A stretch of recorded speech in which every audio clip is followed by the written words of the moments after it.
This Halloween, NASA will take you on a journey to the darkest corners of our universe, where invisible forces draw galaxies together as dark energy rips them apart. We'll travel to worlds with unimaginable conditions, perilous to humans, planets that rain glass. We'll hear sounds that float eerily through the emptiness of space. Stop. Listen. Look up. And join us for a tour of our galaxy of horrors.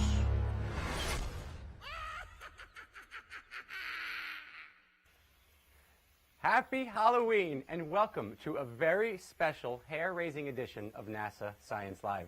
I am your host, Scott Bednar. Okay, now this is a show all about you being able to interact with NASA scientists and getting your questions answered by them. It's easy. All you got to do is go on Facebook or Twitter and ask us a question using the hashtag AskNASA, or just leave a question in the comment box wherever you're watching this program today. So, it is the Halloweens, the Day of the Dead, and to celebrate this chilling holiday, we are taking you on a tour of our galaxy of horrors. First, we're going to start at the far reaches of the Milky Way galaxy and explore terrifying planets that orbit other stars. Then, we'll come a bit closer to home by exploring some of the more eerie environments in our own solar system. Have you ever heard radio waves from Saturn? Well, buckle up, you will today.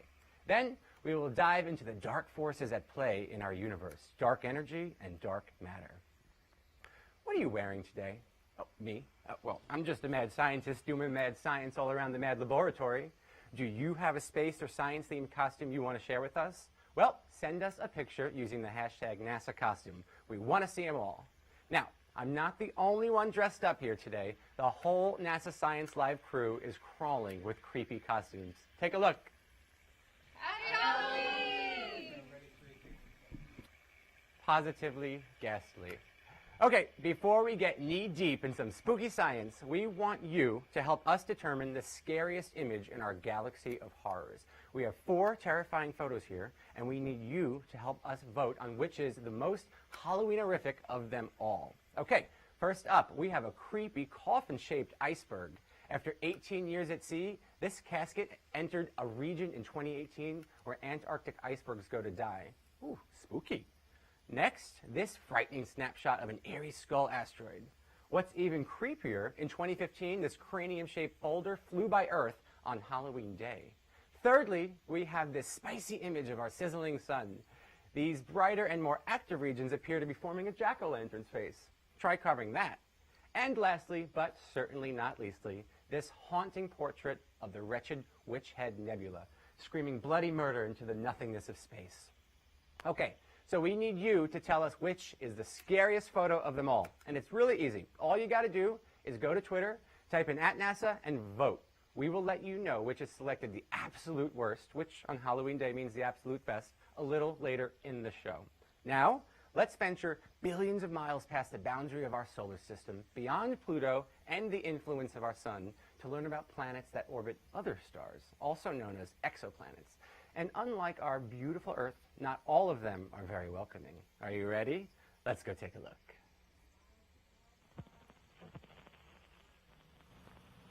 Lurking beyond our solar system, among the billions of stars and the exoplanets that orbit them, is another sort of Milky Way altogether.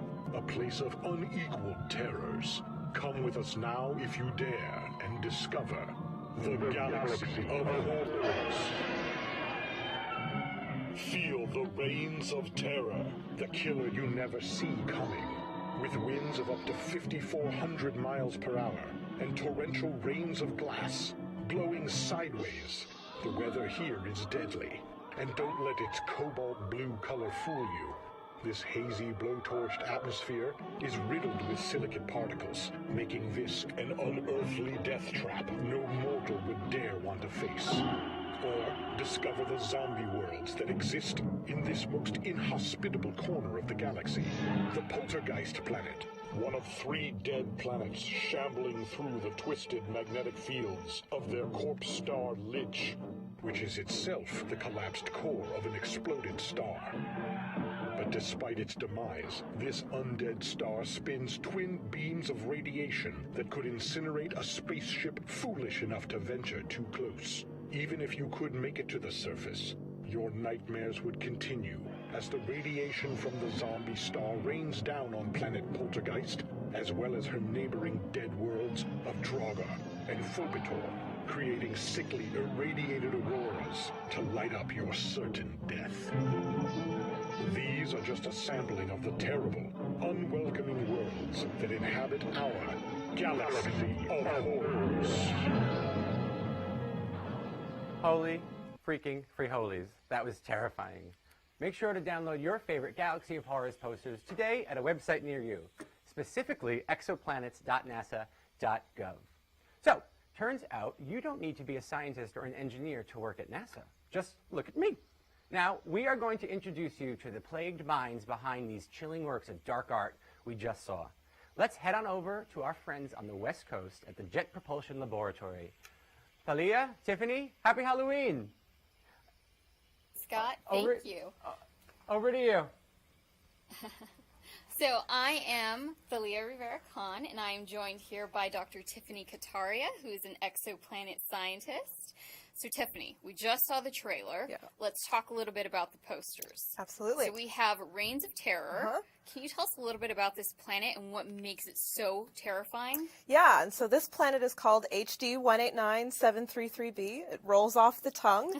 It's what's called a hot Jupiter, and it's called that because it's Jupiter in size, but it orbits really, really close to its star. So it's actually 10 times closer than Mercury is to our sun. And so because of that, it's super, super hot. Hot enough, in fact, that the rocks we find on Earth are hot enough to be vaporized and forming clouds and raining out in the atmosphere. And because this planet also experiences very high winds, we'd actually expect this rain, these rains of glass, because they're mainly silicates, these sand source of particles, we'd expect those particles to be driven sideways from the winds. Wow, so our Santa Ana winds have nothing on this planet. Absolutely not. All right, so let's talk about our next poster, which is Zombie Worlds, PSRB 1257 plus 12. Can you tell us a little bit about these planets and what makes them so inhospitable? Yeah, absolutely. So this system is actually perfect for Halloween because the names of the planets and the star in the system are actually undead creatures. So the star is called Leech, and then in the trailer you saw the planets are called Poltergeist, Draugr, and I'm forgetting the third one. Phobitor. Phobitor, thank you. And so all of those are undead creatures already, so it was prime for a Halloween poster. And so these planets are orbiting what's called a pulsar, and so this is a dead neutron star that's rapidly rotating. It's in fact rotating every 6 milliseconds or so, and it's really small but still really hot, giving off all of these radio emissions, and so in fact very inhospitable to life, but perfect for a Halloween poster. Brilliant. So it was a pleasure working on you with Absolutely, these posters. yeah. I really enjoyed it. And it's amazing to see how important art is to science, Yeah, and, for sure. and explaining that science that can't always be explained very easily. So can you tell us how has fun resources like these planet posters helped you and explain your science to the public? Yeah, and so personally, I'm really passionate about both art and science, so it's a really awesome intersection of both of my interests. And so what I really love about these posters is that they're engaging not only to the general public, but also to astronomers, planetary scientists across the board, even people who are well into exoplanet science.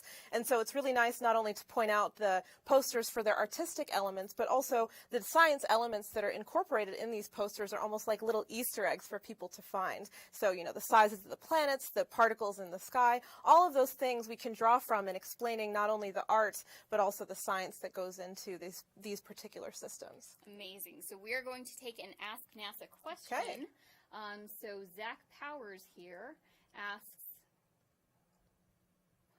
say a person on another planet, far, far away from another galaxy, took a clear picture of Earth. Yes. What time period would the picture of Earth be in? Okay, well, Zach, that's a great question. That's actually something that we exoplanet scientists consider when we're looking at faraway systems, because light takes time to travel to us. And so, in fact, we're peering back in time when we're receiving light from a distant exoplanet system. And so depending on where that other distant system that was looking at us was looking, they could be peering into different time periods of Earth, some glacial age or, present day when the Earth is really hospitable. And so it could really look anyway, depending on what time they're peering into. Amazing. So we have to ask, can you tell us a little bit about what is going on with your Sure, outfit? yeah. And how does it have to relate to exoplanets? Absolutely. I'm glad you asked, Leah. So this wig here in my makeup represents a Terminator zone. And so I've got a really hot day side here on the right and a really cold night side on the left. And so I've tried to make the makeup coincident with that. And then, of course, always a good opportunity to wear a cat space shirt. But I did also want to ask you, Talia, about your costume.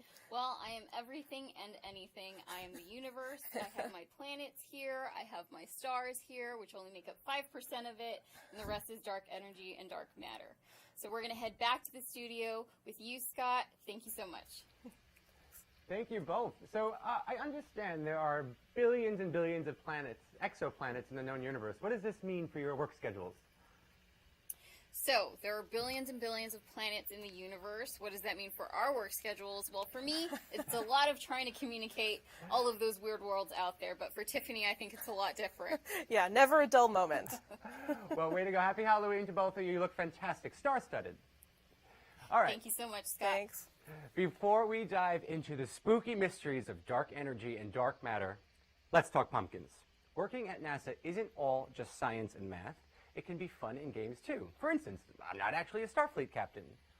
NASA's Jet Propulsion Laboratory just yesterday hosted their annual employee pumpkin carving contest, and our friend Caitlin Soares has all the gaudy details. Caitlin, let's give him pumpkin to talk about. Is everybody ready to go? Our annual pumpkin carving contest is underway. Let's go watch these NASA engineers get their hands dirty. Nice.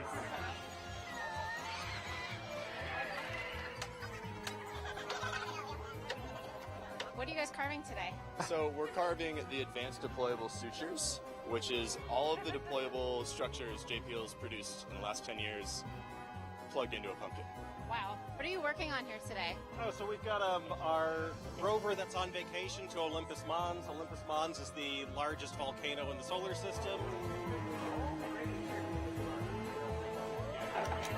My team did the Wizard of Oz theme, so we included the main feature is the lion, but we also included the scarecrow and the Tin Man. So the Tin Man's a pumpkin. What is the scarecrow there? It is a butternut squash. Just keep with the gourd family. And we turned our pumpkin into the Apollo lunar lander. So we got the lander going down, and we also have real footage of the moon showing underneath it. Our jack-o'-lander landed safely.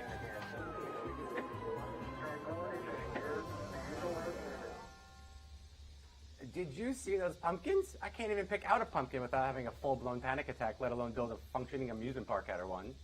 Okay, let's pivot to darker matters. I am joined by two NASA scientists, Regina and Dominic. Thank you for being here today. Thanks for having us. I just want to first commend you on your costume wearing, looking wonderful. Oh, thank you. Okay, so I think a question that we should start with about dark matter and dark energy is, what is dark matter and dark energy? It's an excellent question and a great place to start. So we'll start out by saying what we actually do know about dark matter. So we know, just like normal matter, like pumpkins and planets, that it interacts via gravity. And so this is actually how we first discovered dark matter and that it exists. Now there's about 5 times more dark matter out there than there is regular matter. However, one of the big differences between dark matter and regular matter is that dark matter doesn't interact with light or photons, so we can't see it, which is why we call it dark. Now, dark energy, I can tell you what we know about it. What we really know is that about 2/3 of the total mass and energy in the universe is in the form of dark energy.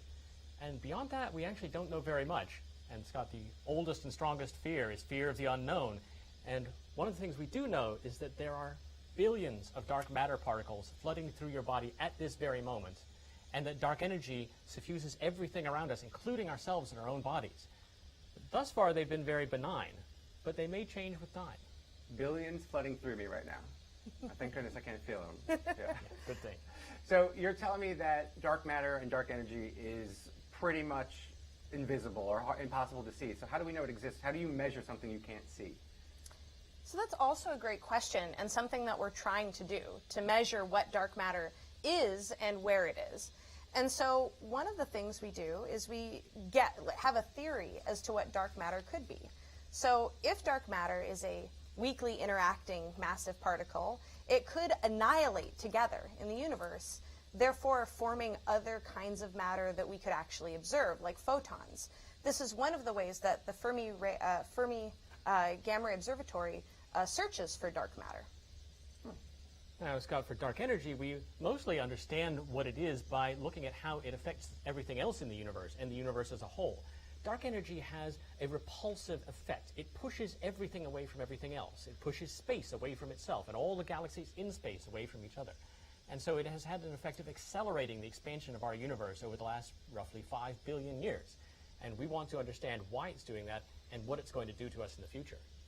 So, okay, so you're telling me that dark energy is expanding the universe and dark matter is sort of pulling matter together. That sounds kind of contradictory to each other. Yeah, exactly. Dark matter, just like regular matter, is an attractive force. So it interacts via gravity by pulling things together. Now, when the universe was very, very young, dark energy was relatively insignificant, and dark matter was more important. So the universe was expanding after the Big Bang, and the dark matter's gravity pulled it back in so that it was expanding slower and slower. That worked for about 8 billion years or so, and eventually dark energy became more important and more dominant and started to accelerate the universe again. And so the universe's expansion has been speeding up as it goes. So dark energy is in the lead. Well, it is for right now, but what we don't know is whether dark energy continues in the lead or whether it changes. We believe that the simplest explanation of dark energy is it's something that is constant everywhere in space and at all times, and that as the universe gets bigger, there's more dark energy in the universe that has a constant density. But we could be seeing an effect that actually is different with space and time. And so it could be that it is evolving and the universe might accelerate even more, or it might accelerate less. We have to look back in time to understand what has happened so that we know what will happen. It's all so confusing. So let's move on to our Ask NASA segment, where we get to answer questions sent in by you at home. And remember, if you do want your questions answered by Regina or Dominic, just write them on social media using the hashtag AskNASA. Okay, so let's go here. Safi Khan on Twitter asks, are supermassive black holes able to vanish whole galaxies? Oh, you know what? Let's move on to a different question. I think that's for our JPL friends. Okay.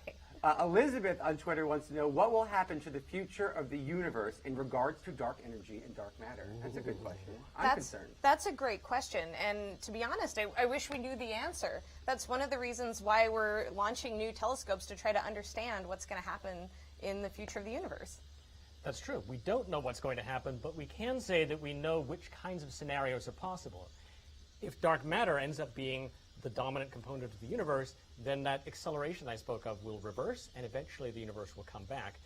If it is perfectly in balance between dark energy and dark matter, then the universe expands forever, but it expands more and more slowly as the universe ages. On the other hand, if dark energy is the part that wins, and if it is accelerating the universe faster and faster with time, then eventually it tears apart the universe. It tears apart the galaxies, and then the solar systems, and then the planets, all the way down to the atoms until it rips apart space itself. We have a great name for it. Astronomers call this the Big Rip. And then if it's in the other direction where it goes the other way, it's the Big Crunch, where everything nestles back down into an individual singularity, which is the end of time. So lose-lose. But don't worry, this won't happen for tens of billions of years. You can binge watch all the things you need to before then. I'll be sure to put that on my captain log tonight.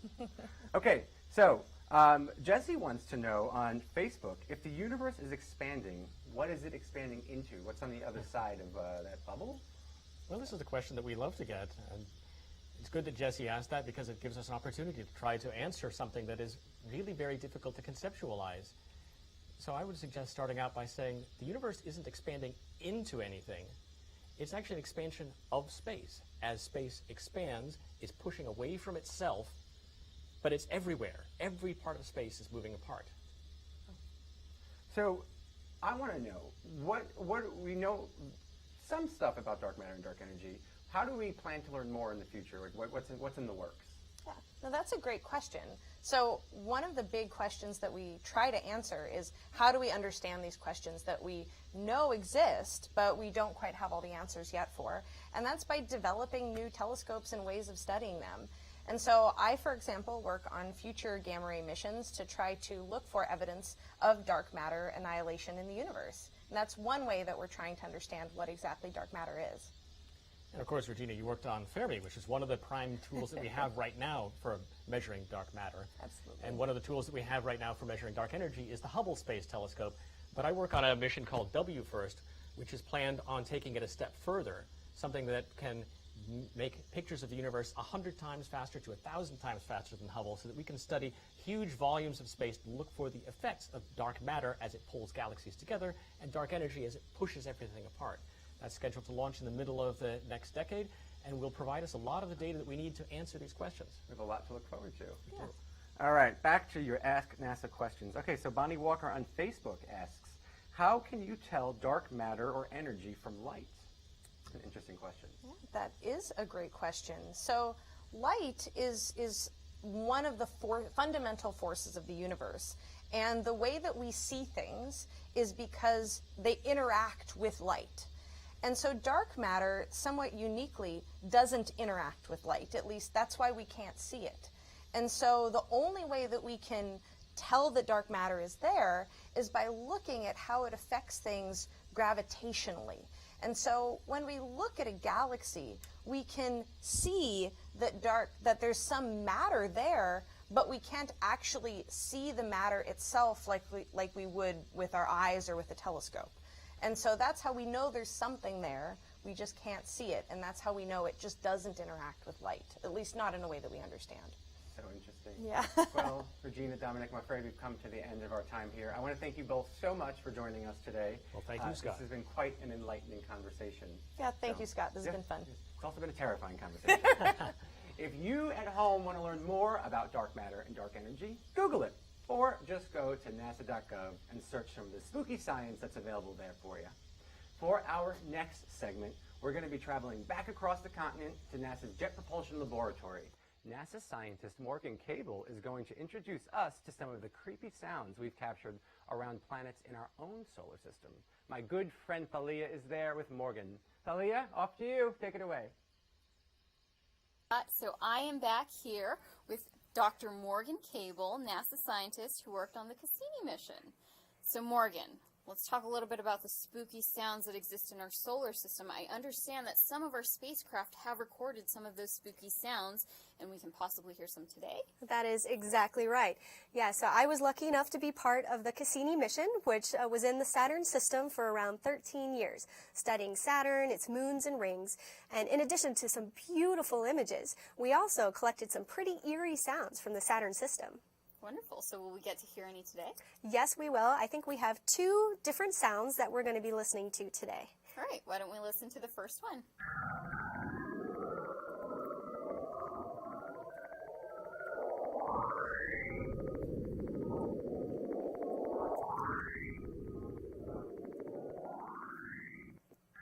My goodness, that was a terrifying sound. Can you tell us a little bit about what we heard? That was crazy, huh? Well, so you might have heard what sounded like a screaming initially.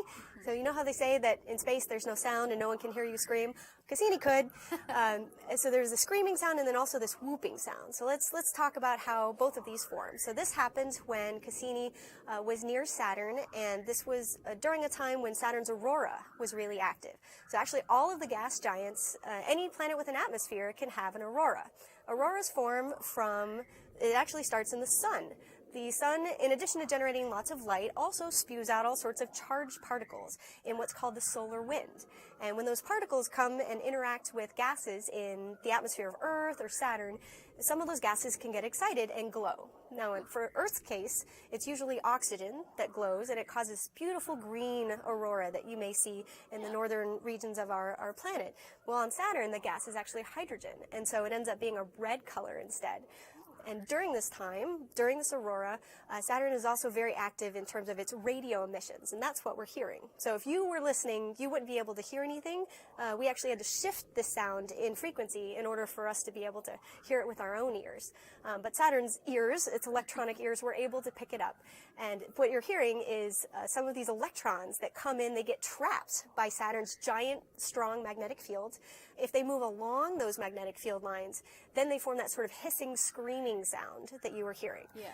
But some of those electrons are actually moving a little bit sideways, and they kind of get kicked out of Saturn and spewed back out into space, and that's that sort of whooping sound that you heard. Very interesting. So do our own auroras make any sound? They do, although you can't hear it from Earth. You actually have to be out deep in space to be able to listen to our own aurora. It's called auroral kilometric radiation. It happens at about 50 to 500 kilohertz for any engineers out there. Awesome. So why don't we go ahead and hear the next sound that you have for us? Okay.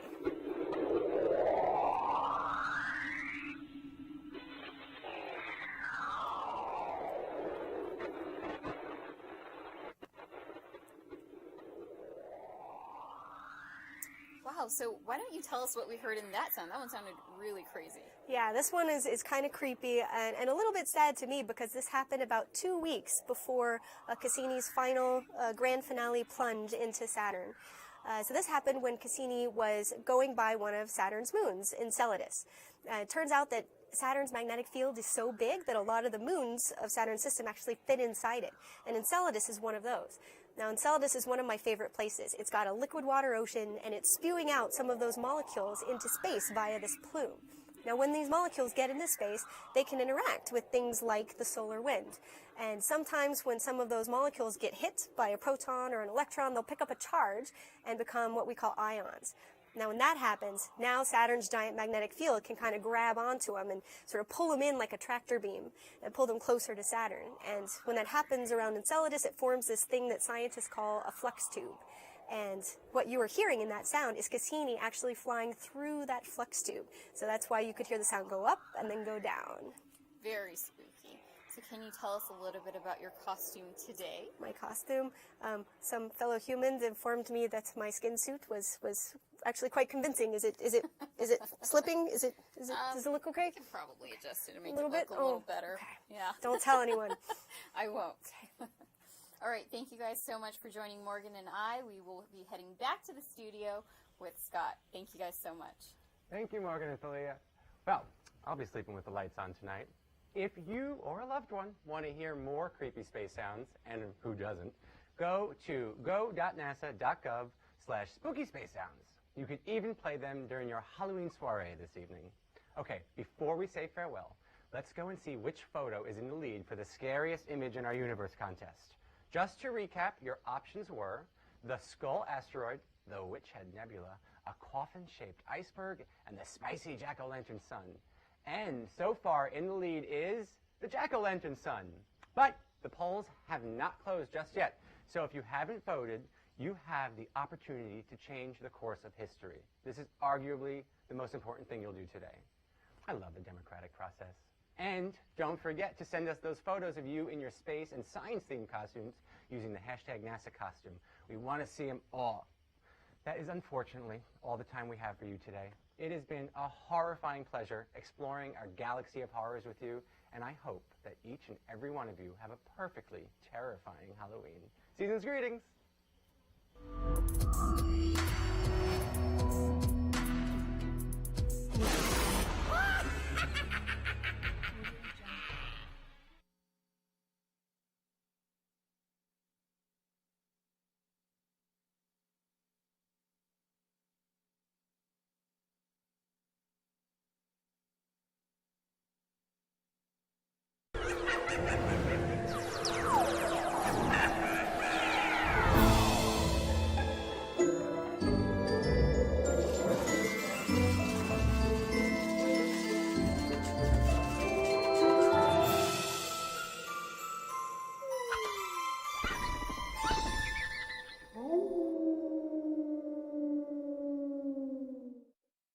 Hey, you're watching NASA TV, on the air and online every day, on this planet and beyond.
station, this is Houston. Are you ready for the event?